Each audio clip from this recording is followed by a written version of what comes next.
Oh, hey, I 100% did see you there. I'm Murray Gerardo, and this is Thomas. Yeah, he's gonna go away. Allan Goldstein and I are working together to make a couple of videos to go over the presentation that I usually would give live. That way to save you guys a little bit of time, and we can dedicate a little more time to our live shooting and editing session. You may have seen my work in... Okay, I actually can't clear the rights to any of that work because I am doing this for free. But I've worked on these shows as a sound engineer, well, in post. And now I'm going to briefly talk to you about post-production. So let's go over to my studio. Hi. We're gonna get started on the presentation in a second, but first, I thought I'd give you a little walkthrough of my setup, and we're gonna go through this a little more in the next video, but using my trusty iPhone 10, I'm just gonna walk you through what it looks like when I sit down in my little post studio here. Okay, so first off, we have my little DigiDesign M box, serves as my audio interface. You got an XLR feeding a blue baby bottle microphone. Over here, we got my reliable MacBook Air, currently running Adobe Audition.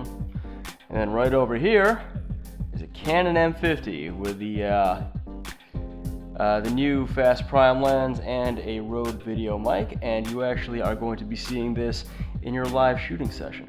Okay, so now that we've got that whole bit out of the way, I'm gonna just run through the presentation as I used to give it live. So it used to be called Guerrilla Post, shooting and editing on the fly, but I realized that the term was kind of dated. Okay, that's better now, you can see my hair. However, it's been called shooting and editing where to start for the last couple sessions, just because I don't want to use dated terminology. So the first slide would say something like how we're shooting movies lately. Again, used to be called what does that even mean? Because I would get into the idea of what a guerrilla shoot was, which would be shooting without permits using the minimal resources that you have. You don't have a studio or a sound stage, probably not using the most expensive camera or sound equipment. It could even be that your actors aren't scripted. Today, the most consistent camera that most of us have is one of these. And whether you're an Android or Apple user, these days they are getting more and more sophisticated. They can shoot HD into 4K. Steven Soderbergh actually tends to shoot on iPhones lately just because he can. We're also going to be talking about the post-production process. Post is just anything that comes after shooting. Another word for shooting is principal photography. And post consists mainly of four things. Those four things are going to be editing, visual effects, sound mixing, and scoring, also known as music. So the question then is, how do you edit? It used to be that you had to, when you were filming on celluloid film, yeah, that's why they call it filming, you would have to splice it with a razor and then seal it with some tape. That's where your editing would come from. Now, if you were a hardcore guerrilla filmmaker just using Super 8 tape or something like that without access to post, or if you, like me, were a kid in the late 90s who shot on your parents' camcorder, you actually had to shoot completely sequentially, and you had to edit using rewinding of the tape. So we've come a long way since then, because today we use something called non-linear editors. Now, non-linear editors are actually a piece of software that allow you to take your raw footage, cut it up any way you want, put it in any order you want, and then when you're finished with everything, loading it up into a nice internet or DVD friendly package. Now, there are a lot of different non-linear editors on the market, but some of the more famous ones are going to be Final Cut, Sony Vegas, used a little bit less, Adobe Premiere, which is the other industry standard and what I'm actually editing this on now. And what we're going to do today, or rather when we have the class, iMovie.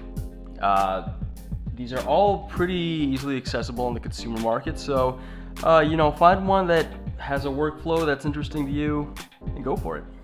When you're dealing with audio, most cameras do have a built-in microphone. On your phone, it's right here. Oh, the autofocus on this thing. It's on the bottom where you talk. That makes sense, right?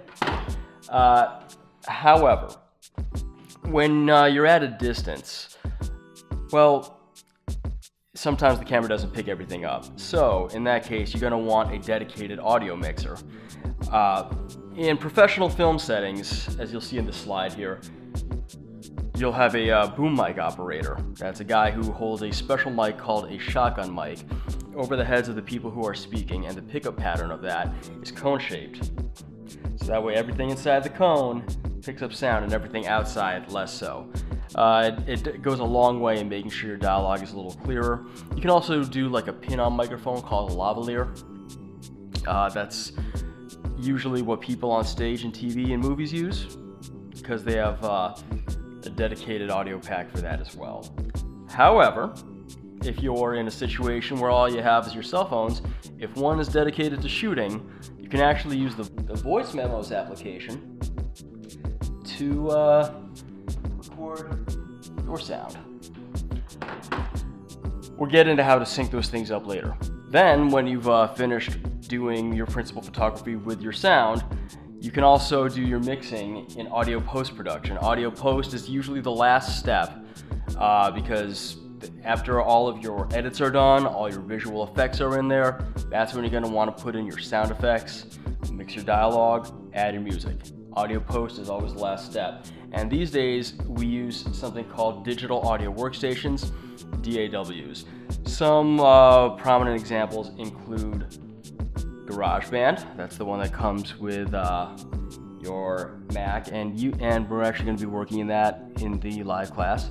The sort of smarted up version, Logic, also owned by Apple. Pro Tools, which is the industry standard all around for audio and music. I've worked on it several times.